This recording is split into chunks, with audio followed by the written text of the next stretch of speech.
Warunge dibuka, ditoto sendok cangkire, panas kebul-kebul.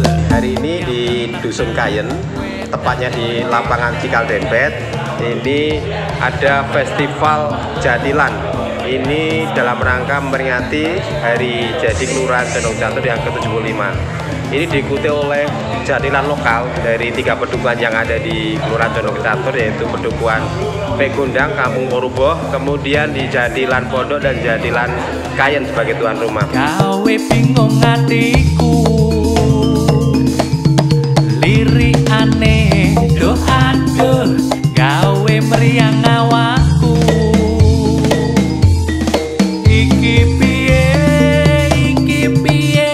Acara ini rutin diselenggarakan untuk betul-betul memacu ya kegiatan budaya, khususnya Jadilan ini tetap eksis di tuan rumah di Condong Catur sendiri.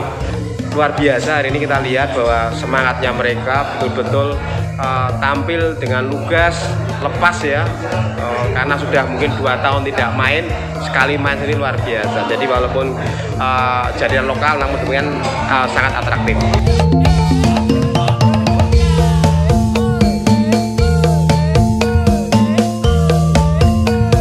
Jangan lupa dukung dan support kebudayaan kita, tradisi seni Jadilan.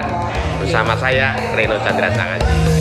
Warunge dibuka, ditoto sendok